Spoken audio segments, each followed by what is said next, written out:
안녕하세요. 치유의 봄의 김유정 변호사입니다.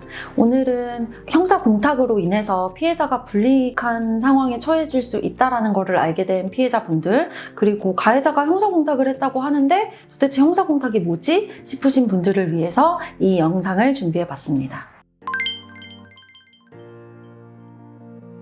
형사 공탁 제도란 피해자의 피해 회복을 위해서 피해 보상금을 법원에 맡겨버리는 제도를 말하는데요. 과거에도 형사 공탁 제도는 있었어요. 근데 형사 공탁 특례가 시행되기 전에는 피해자의 인적 사항을 알아야 됐거든요. 주소와 주민등록번호. 그래서 피해자의 뒷조사를 하는 일까지 이제 벌어지게 되면서 2022년 12월 9일자로 형사 공탁 특례가 시행이 됐는데 사건 번호만 알면은 공탁을 할 수 있게 되었어요. 피고인은 무조건 사건 번호를 알 수밖에 없거든요. 사실상 언제나 형사 공탁이 가능하게 바뀌었다는 거죠.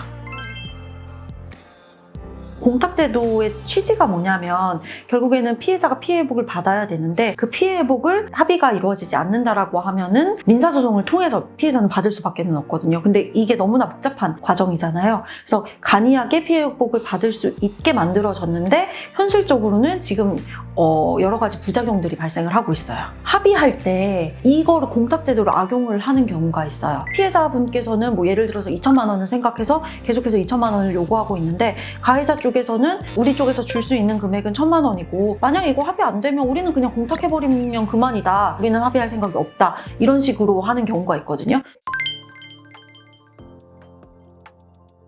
가해자가 공탁을 하는 이유가 뭐냐면 피해자랑 합의를 했는지 그리고 피해자한테 상당한 피해 회복이 되었는지 이거를 굉장히 중요한 요소로 참작을 하거든요. 그런데 형사 공탁을 하게 되면 어느 정도 피해 회복이 되었다 혹은 피해 회복을 위해 노력을 했다라고 참작을 해가지고 양형이 낮아질 수가 있는 거죠. 그래서 피해자랑 형사 과정에서 합의가 되지 않았다고 하더라도 가해자가 일방적으로 공탁을 해버리는 거예요. 공탁금을 받을 생각이 없고 공탁금을 가해자가 회수하는 것에 동의한다라는 공탁금 회수 동의서 제출을 하고 가해자에 대한 엄벌을 원한다. 공탁금을 앞으로도 수령할 의사가 없다라는 의사를 분명히 표시하는 의견서를 제출하시는 게 좋아요. 최근에 제가 담당했던 사건인데 가해자 측에서 계속해서 합의 시도가 들어왔었어요. 근데 피해자분께서 전혀 합의 생각이 없었던 상황인데 가해자가 선고일로부터 5일 전에 기습적으로 공탁을 해버린 거예요. 근데 제가 이거를 예상을 하고 있었거든요. 계속 합의는 안 되고 그쪽에서는 계속 합의를 해달라고 하고 그리고 합의가 안 됐을 때 가해자의 실형이 예상되는 상황이었기 때문에 가해자가